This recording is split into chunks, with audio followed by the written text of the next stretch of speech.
Drop him off, dude! Michael! I'm warning you!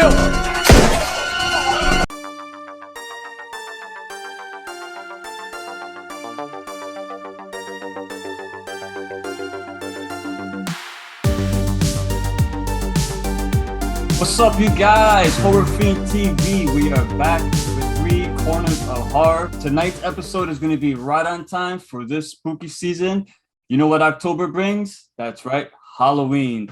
Now, what's up, JR? Talk to me. How you doing today, bro? I can't wait to talk about this movie.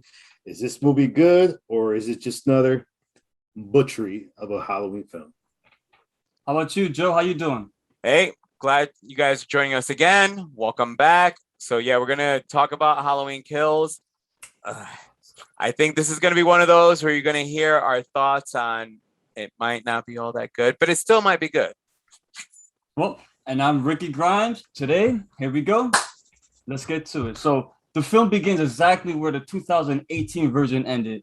Laurie and her family are seen fleeing the burning house where they had trapped Michael Myers, only for the fire department to come in and rescue him. Hilarious. Laurie's mortally wounded. She gets taken to the hospital and she believes that Michael Myers is dead. She believes the evil is finally gone. Now, Halloween Kills also brings us back to 1978 with some awesome flashbacks. My personal favorite scenes in the film. Joe, tell us the contrast between the real-time events and the 1978 flashbacks. Did that work for you? Oh yeah, they did. This is my second favorite part of the film. It ended up connecting the current one to the original one. It added more to Carpenter's story. It was showing you how after Michael was shot, he ended up getting caught, because that was kind of left in limbo for us on how they actually didn't end up catching him. So for me, it connected all the movies.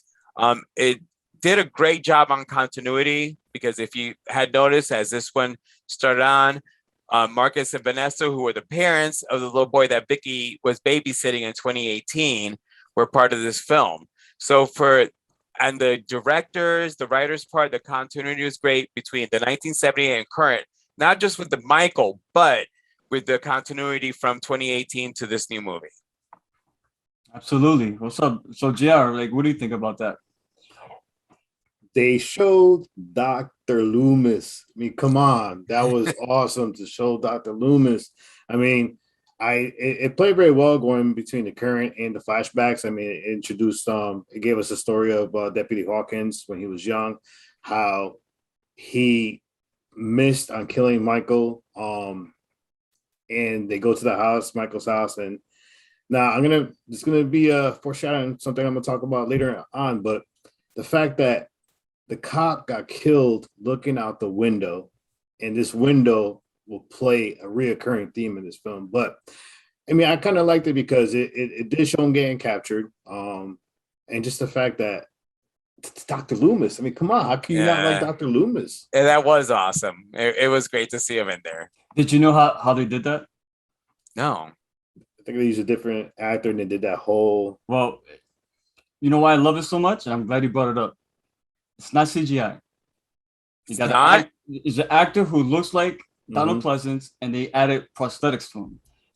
Real person standing right there. Holy, yeah, that was awesome. When I first saw it, I thought they did they take the dead person and they put him into the film somehow. But no, it was all practical. That's an actor. I did not know that. That's actually pretty freaking awesome. Yeah, absolutely. I mean, it's stuff like that that really made me appreciate, especially the flashback scenes. I love the fact that when you're watching those scenes, it looks like you're literally looking at a movie filmed in 1978. Yes, the hairstyles, the art direction. What they literally did was recreate 1978 as it would have looked like as if you're watching it back, when that original film first came out. So the transition and also the continuity between the original film and those flashbacks, they match if you really compare them. Yes, and that was a great homage to Carpenter. And Yeah. Carpenter's filming, the first part, which we'll discuss a little bit later, but the first part was definitely all Carpenter's filming. Yeah. Now, contrast to that, now we're talking about how it's kind of trying to resemble the original film, and in my opinion, this film, aside from the flashbacks, to me, it resembled more the Rob Zombie versions from like, the violence and the sheer brutality of Michael Myers, the way he killed people. This has a higher body count than the Rob Zombie films as it is, and the quirky random characters that pop up in this film to be murdered, like they kind of try to integrate some comedy into these characters. That's, to me, that's not really Halloween. I don't know. It just that was a disconnect in my opinion. But It was. going back and keeping with the Rob Zombie theme, this Michael Myers was straight out of Rob Zombie's films. He's brutal, he's strong as hell, and I mean the scene with the fireman in the very beginning of the film where he kills like the entire lot of them. Now, that really shows the power that Michael Myers has, and they kind of hint in this film that he could be not human. They're kind of going towards more the paranormal, supernatural, who knows? So now with that being said, Michael Myers is a strong dude in this film. JR, I'm gonna go to you right now. Discuss his superhuman abilities, like the fact that he could take an ass whooping and come back.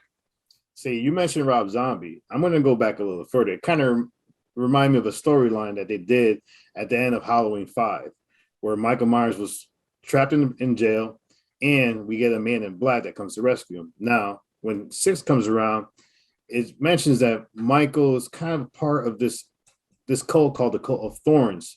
Yeah. And they're the ones that actually gave him the Curse of Thorns, which Michael, in the Halloween 6, he had to kill all his family members to lift the curse. So this is why he had the superhuman strength. This is why he could not die. He could take a beating, recover within either minutes or, like the other movies in a couple of days. But it kind of reminded me of that, where now they're dipping into the supernatural, the occult, where they're giving you a reason to believe this is why he has all these abilities and powers and strength. Joe? Well, see, and for me, I'm hoping it's not going to go into that.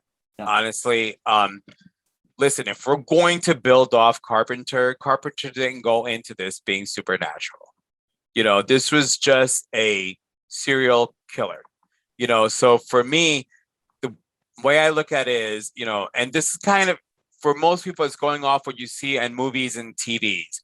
If you look, when people are in an insane asylum or mental institution, you have to have big people there in order to reel them in, because people who are psychotic tendencies, they have above average strength over us. Maybe it just could be because they're missing a couple of those things that keep us from being that aggressive or being that strong. But Michael's missing those. So I don't think it's supernatural. For me, I think it's just because he's psychotic. He's a serial killer, above par from most serial killers. But I'm really hoping that when we see Halloween Ends, we're not going to go the supernatural, because the way, if at this point, because we've eliminated all the other stuff, when he didn't end up getting shot at the end of the 2018, he was in a fire. He survived, physical injury from Laurie, but no much more than she actually went through. So he survived just normal physical stuff you would feel. And at the end, you're being surrounded by a bunch of people. Somebody just tried to burn you. So you're raging at this point. So you've got your adrenaline going. He's a psychotic. So I'm hoping that this is going to lean more towards just he's just crazy with above average strength as opposed to supernatural.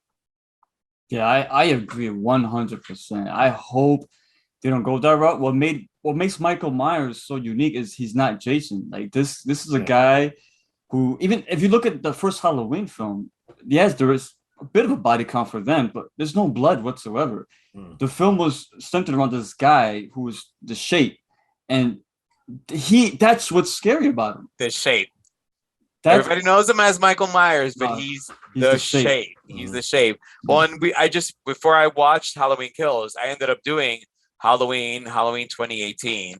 And one of the things that my partner brought up was how when Laurie stabbed him in the neck, well, it didn't show if she got an arterial vein. She just stabbed him in the neck. Yeah. So it doesn't necessarily mean that he's supernatural because she just didn't get a good vein on him. But that's the thing in this film too, like the violence. Let's talk about this violence in this film. Had mentioned previously that this film racked over 30 kills in this film. I mean, like I said, Michael Myers took out like an entire mob just by himself, essentially, after getting his ass beat. You know what I'm saying?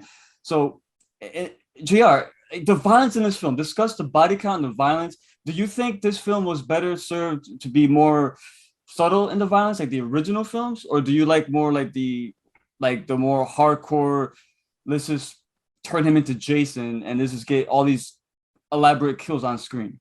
Well, I think this movie was more to bring in an audience to appreciate more Michael. I mean, let's be honest. This movie was all about Michael Myers. It wasn't about Laurie Strode. And it's in the title. Halloween Kills. About Michael Myers. Yeah. That's it. They knew going in. Yeah. So it starts with his brutal attack and on all the firefighters. I mean, the one comical scene is as he's walking out, you got the one firefighter with the fire hose trying to continue to hold him down. He's just walking towards him. So the minute he killed that guy, you knew it was going to be brutal. And what I like about the sequence is they begin that sequence with such a brutal like massacre. They end the movie on a brutal massacre. And then parts in between, I mean, some of the characters they kill are in such a horrific way. Like for me, I mean, I know I'm going to sound sadistic, but my favorite funny scene was where he has the old man on the table and he's going through the rack of knives. And let's be honest, he's trying to select which knife he likes so he could take and walk out with it. I mean, that scene itself, when I seen it, I was like, this is Michael Myers, man. This is what the movie was about him. Real quick, push his character. When I first saw that scene with the knives, I hated it because I'm like, this isn't Michael Myers. Michael Myers isn't. No, but listen, Michael Myers isn't just trying to stab you with every single knife you could get. He's as long as you're dead, he's in and out. He's not trying to make it elaborate. But when you mentioned the fact that he was looking for the perfect knife for himself, perfect killing weapon. No, I love that scene. Yes. That wasn't him about going, oh, okay, no, this one isn't. No, it was about him finding, which, you know, in the first ones, it was like the long stick knife. Yes, that's his killing weapon. I mean, and think about it. The scene, he stabs, waits for a second, turns around, that's another one, stabs, turns around. I mean, it was 6 knives. He put 6. It doesn't deliver the kills that it delivered when he first started killing. No, it was the funniest kill scene for me. You know, and there are some really good kills in this movie. There are some really brutal kills in this movie. You know, for me, they didn't go the more subtle, as you mentioned, like Carpenter. Carpenter's killings didn't need to be so gruesome. No, Carpenter's film was all about the atmosphere. Yes. Like, you know, like what, I mean, come on. All right, so for me, you know, in Carpenter's movie, when Michael killed Bob, you didn't really actually see the knife. It was very subtle. You knew what happened. You know, you had this little nod of his head. You know, it was kind of like, oh, so that's what it feels like. I like Whereas that. This one just took it up a little bit more. And the violence in this movie, I felt it was more to the Rob Zombie movies. I feel that this was kind of their little nod to letting Rob Zombie know you're part of the Halloween universe. Like, we're making Michael Myers as strong, as violent as you made him. You know, so for me, this movie was more of a nod to Rob Zombie. I agree. Like, I don't know if it's done intentionally or not. It could be, but I think it was intentional. Even like I had mentioned before, even like the random characters, even like the escaped mental patient little storyline integrated into the film, like that was so Rob Zombie. Right? He would do something like that. You know, you won't. No. But yeah, I agree with that.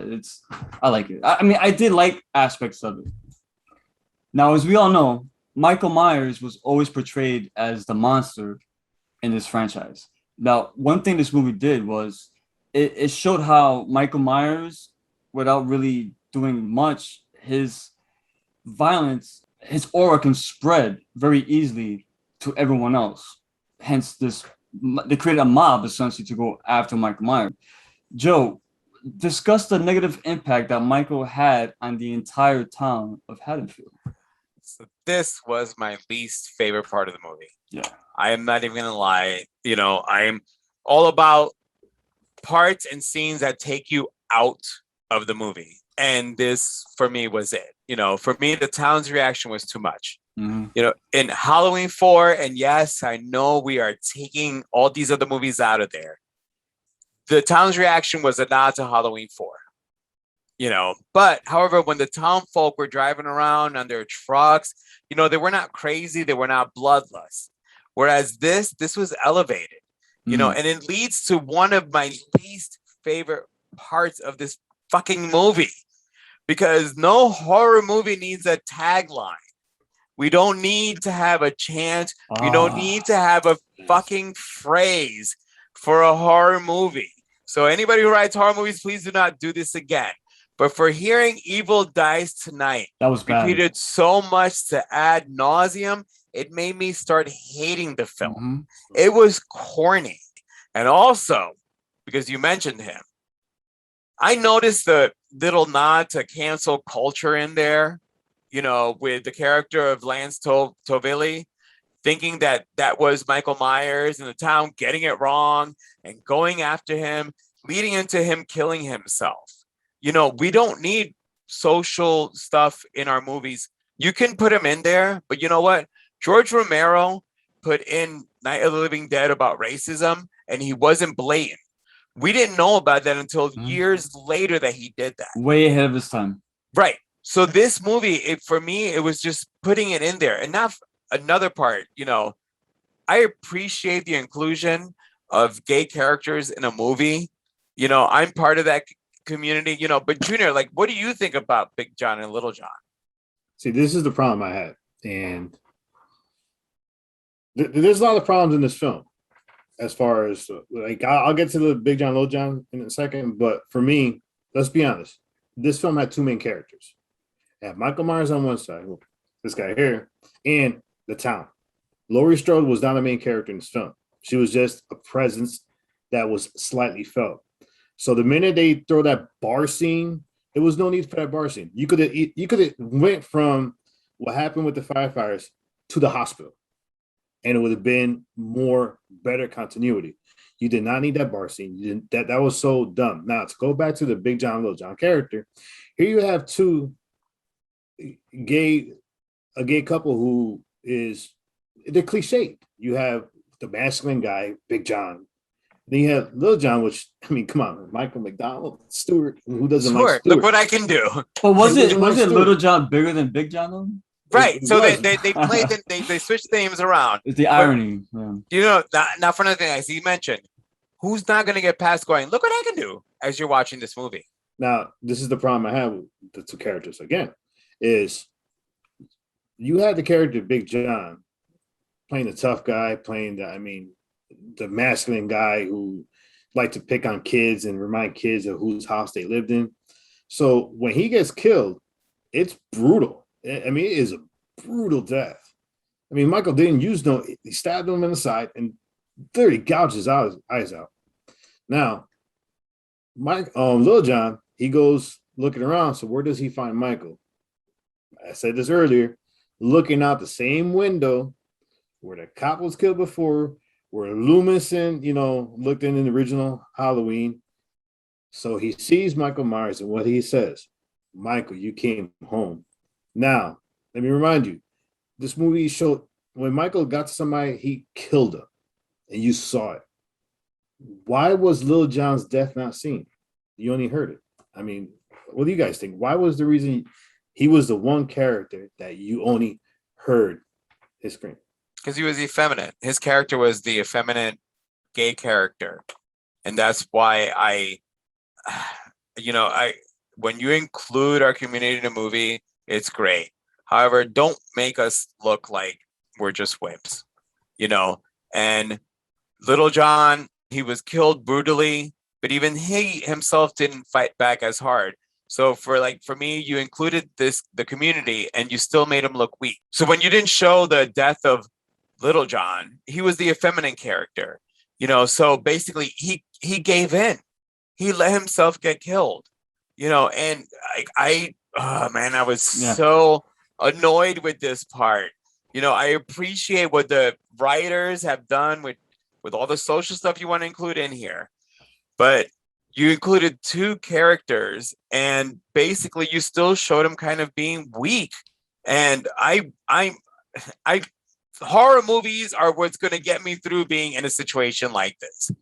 And you will never find me giving up the way that these characters were written. I was so upset with the way these characters are written.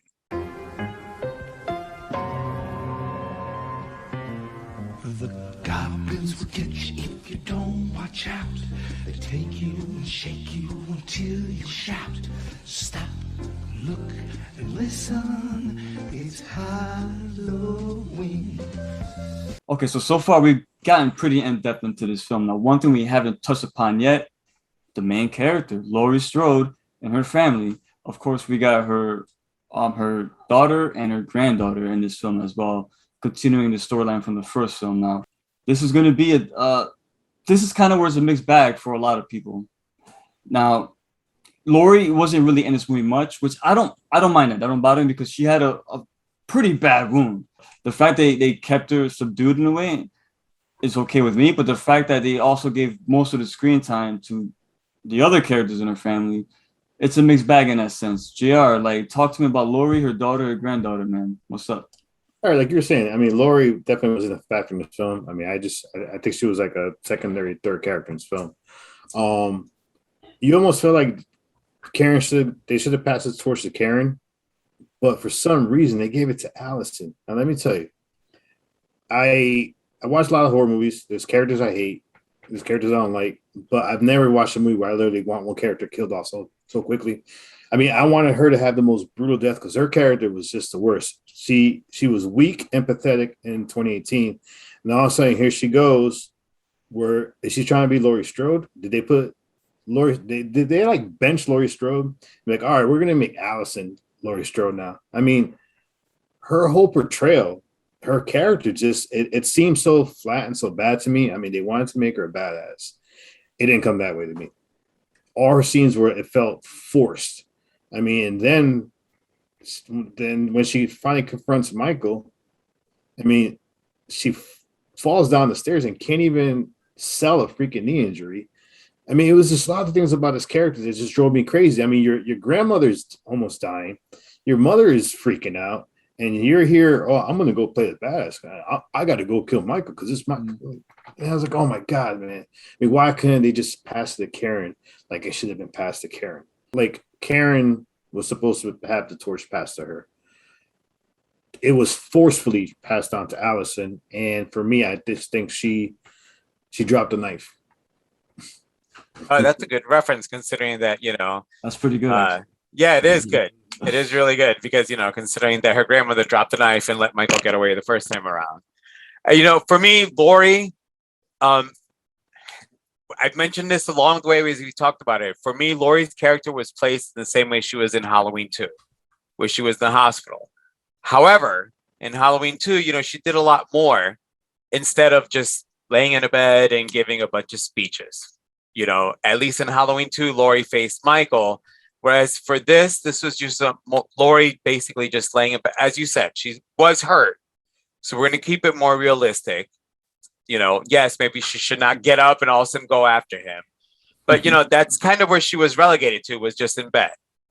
Allison, she didn't annoy me in 2018 because she was kind of filling the shoes of, being the one chased by the killer, but then all of a sudden we get here and, she went from being an emotional wreck and scared to all of a sudden Sarah Connor. I mean, and that, it just annoyed me about her. The fact that all of a sudden she became tough out of nowhere when she wasn't tough, I don't know, 2 hours ago? And Karen, you guys mentioned Karen. I'm just going to wait till the end to talk about Karen. Yeah, like, the character of Allison to me it's really jarring from like the 2018 film to this one. What if she would, let's say they came across Michael Myers, what was she gonna do exactly? If your grandmother's practically on her deathbed and they tell you to sit there and watch her over her, and you're just gonna go out there, what are you gonna do to this guy when no one else could? They try to, like, Laurie in the original film was never portrayed as a badass. She was a victim, but she fought back. But she was never like she was always scared, and but she did what she did what she could to survive.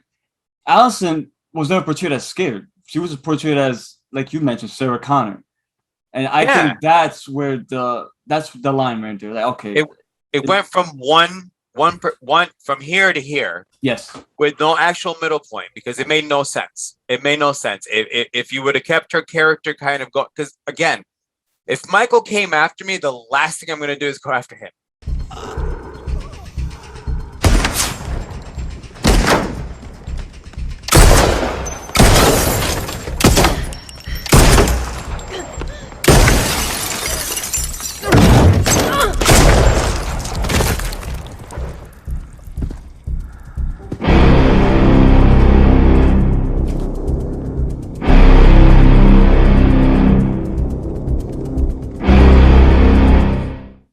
Hey, listen, we're talking about Laurie, Karen, and Allison. Now, Laurie is a legacy character.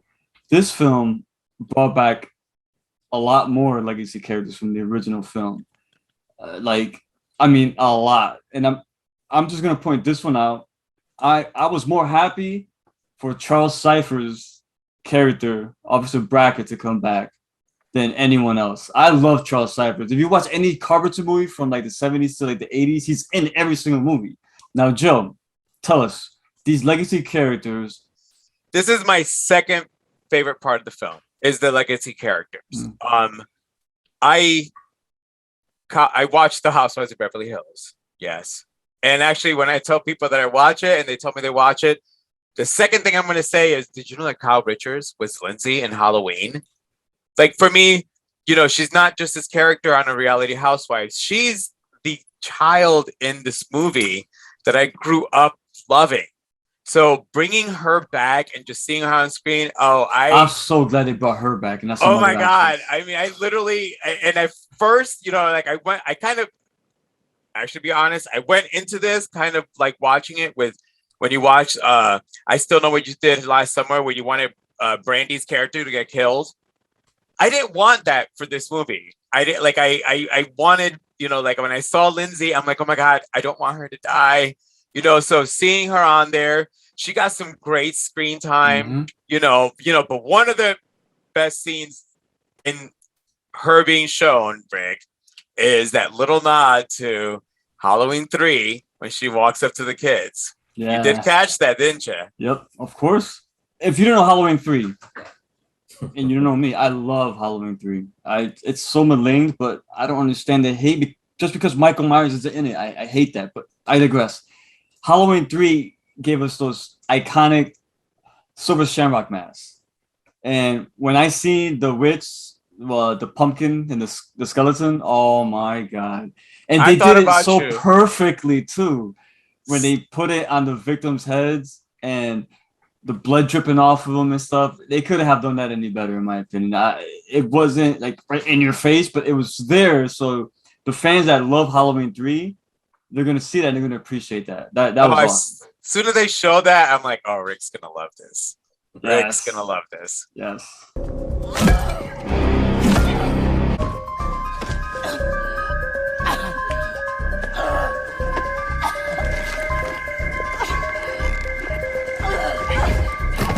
Yeah, so I loved Lindsay being in here.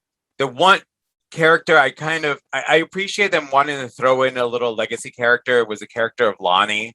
It was kind of unnecessary for me. Yeah, he did nothing for me. He didn't. I mean, we have no connection. If anybody's going to watch this movie, you're watching it for the characters you were connected with back in 1978, and Lonnie did not exist. No one liked him back in that film anyway. He was a bully. But, so for me, like, you already had Lindsay, Tommy, Marion. So that's all you needed to build upon. Mm-hmm.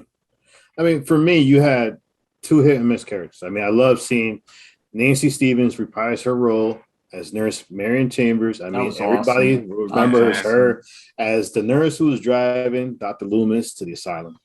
Now, if you remember the first Halloween, that's when Michael Myers escapes and he jumps on the back of the station wagon to the top of the car.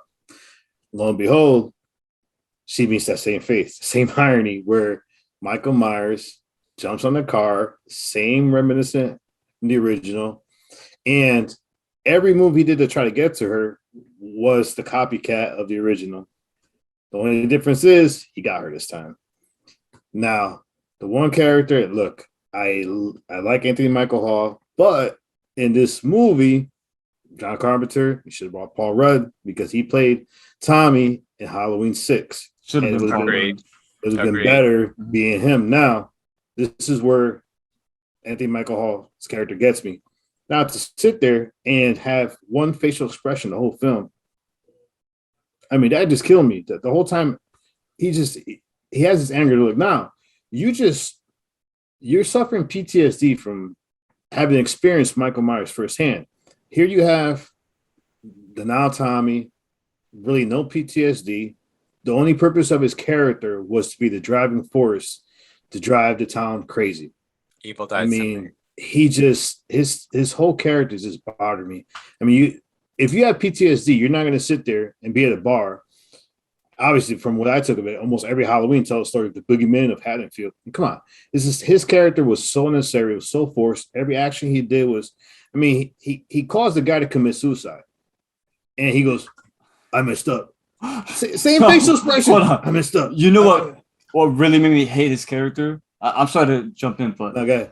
Tommy Doyle's character here, what really made me dislike him so much is when the character of Lance Tivoli, the escaped mental patient, commits suicide because of a mob that Tommy Doyle led.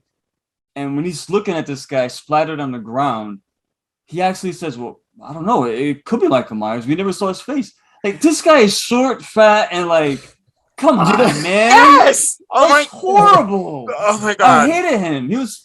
Tommy Doyle was insufferable in this film. Like, But- I don't know what they killed his character. He said it with the same hold facial on. Before we expression. go, I'm glad you brought that up because that drove me nuts. They're all chasing after somebody who is not the same physical size as Michael Myers and confuse that. Terrible, terrible, terrible writing on that part. Yeah. Not only that though. What makes you think Michael will freaking escape, run away? He's built to kill. You think he's gonna? Oh, I'm gonna run? No. I'm gonna stay. I'm gonna kill all you guys. Still in a hospital gone because he was in a hospital. Yeah. So he's oh my God. I mean, like honestly, that's why that for me was the writer's part of putting in the little cancel culture part. No, that's a cancel culture moment because it's one of those things where you went back after the wrong person. That person then killed themselves, and you made a mistake. This is just one of those things. I hated that part.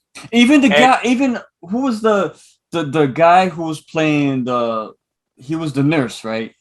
When he saw the guy in his car, and he still thought it was Michael Myers. Like, no mask at all, obviously. Like, why would you think that's Michael Myers? It could be anybody in the back of your car. Why it had to be Michael Myers? They should just have Paul Rudd play the role. Yeah, that's who should have been. He would have better facial expression. I just couldn't stop seeing Anthony Michael Hall from Edward Scissorhands in this film. Like, I see Anthony Michael Hall, he's immediately a dickhead because everything he's a dickhead. So I couldn't. I think the Dead Zone because I watched the Dead Zone when the Stephen King series that he did, which was actually pretty good. But I that's why I see, and I still in my back go back to Weird Science, and 16 Candles. Weird Science, yeah. But yeah, so I don't mind the actor. Nothing against him, but just the way they portrayed the character of Tommy Doyle, I just didn't like. I didn't like. Well, and as you said, here's one thing: in the original 1978, he was actually the one that was the most scared over Lindsay and Laurie. Like he was the one that was afraid of the boogeyman. Yeah. You know what I mean? Like so, like. If you have trauma and you experience that, that's what you're going to still hold. So adult Tommy, especially when he would have found out that Michael got away, the fight or flight would have kicked in and the adult Tommy would have reverted back to the child Tommy that was actually scared. So making his character all of a sudden just go the opposite. I mean, you kind of ruined your legacy character. Because at this point, you know, Marion remained a good legacy character. You know, Lindsay, I'm hoping she's going to come back for the next one because she didn't die. I know we're being, I don't want to say negative because we're bringing up a lot of valid criticisms, but me personally, I still enjoyed the movie as a whole. I love violence. I love gore. I love Michael Myers. The score was awesome. I mean, it brought back a lot of the Carpenter themes in it. I like the fact that they did bring back a lot of the legacy characters. Some were better written than others, but I still appreciate the fact that they went the extra step to add him into this film when they didn't really have to. But I dug that. Even like I said, Charles Cypher's bringing him back.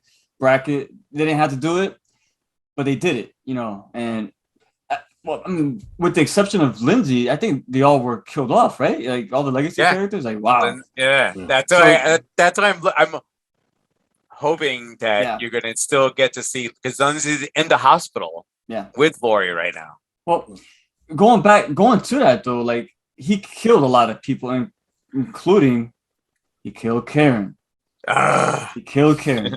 Now the ending of the film like was maybe a little abrupt.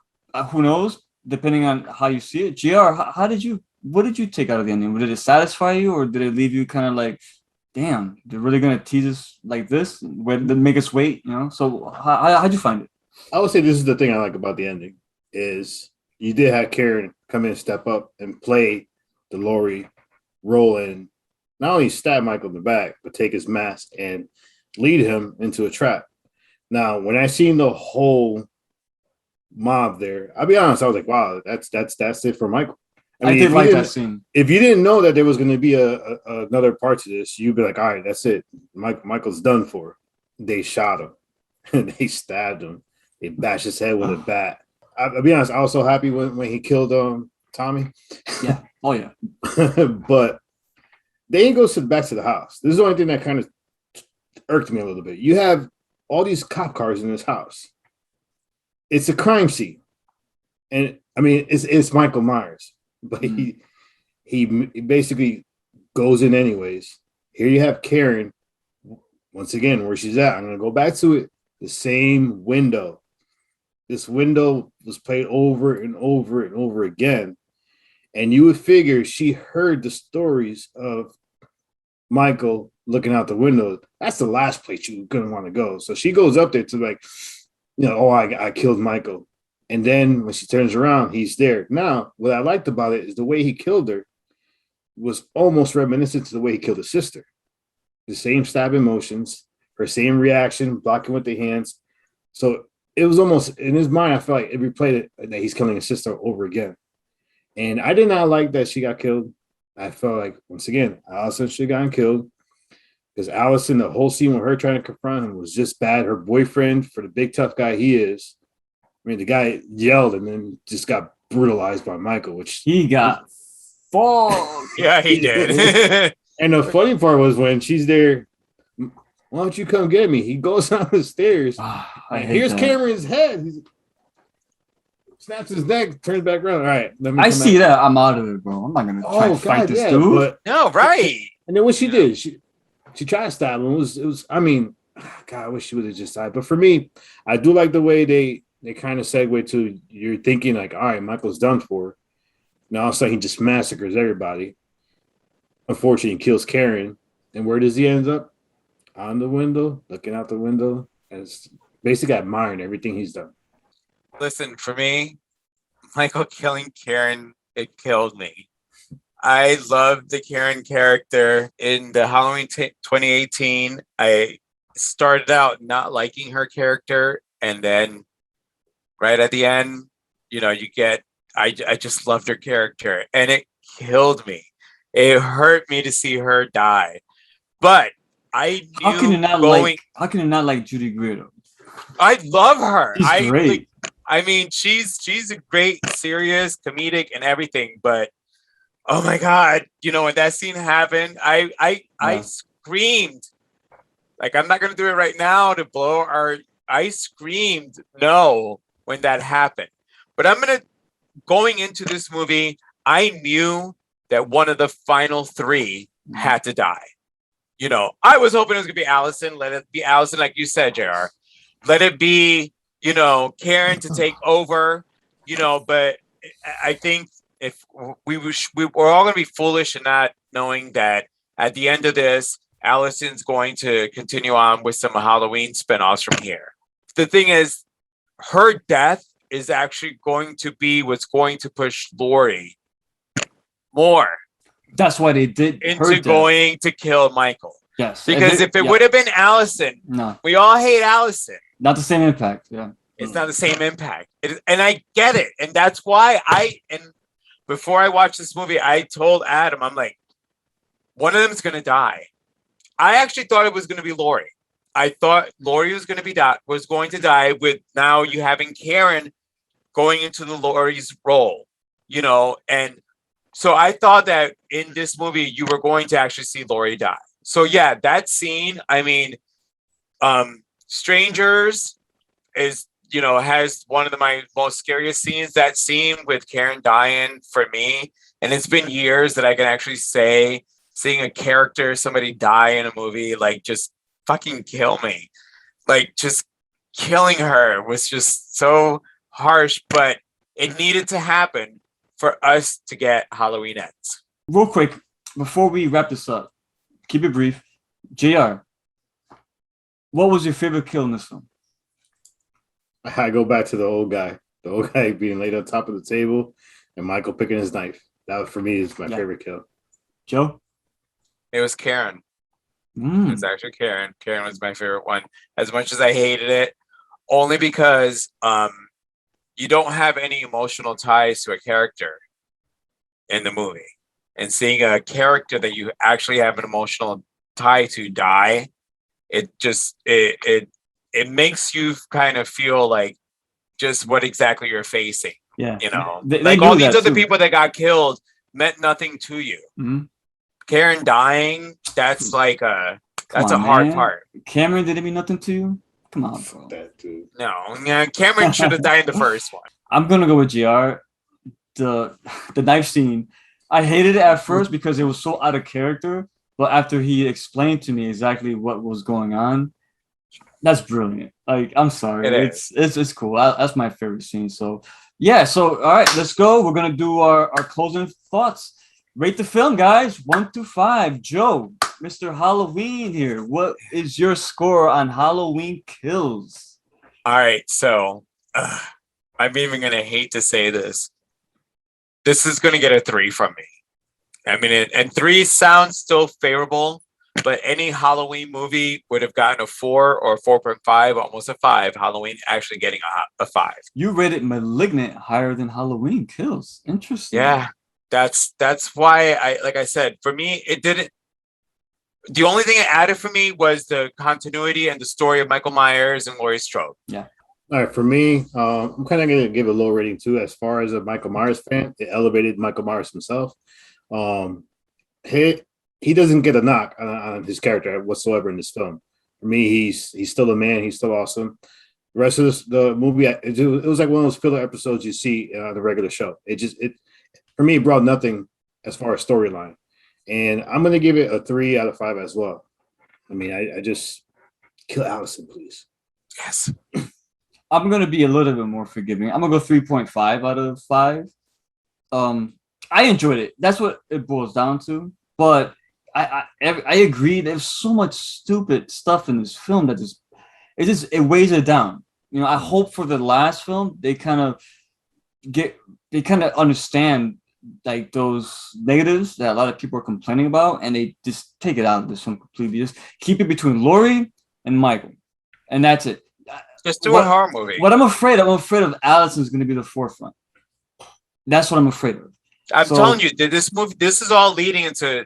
This is going to end with Laurie, and then Allison is going to get next spinoffs. What's going to happen is Laurie's going to get killed in the next movie, and Allison's going to be the one who's going to kill Michael. I don't think so. It's gonna continue on.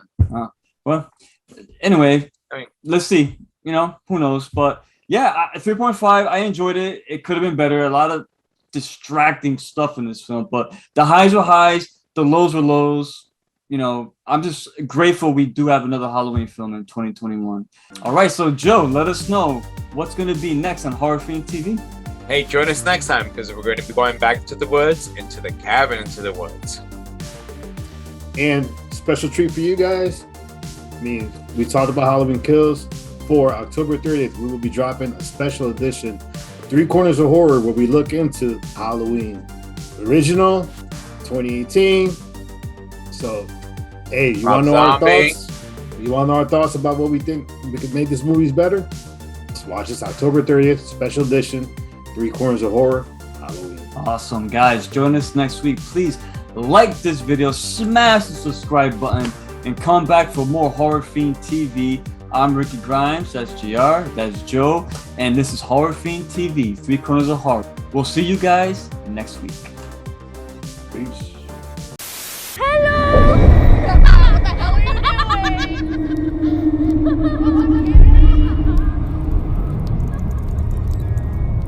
Is that Dennis's mask? Run! Go home now! Before he kills us all, get out!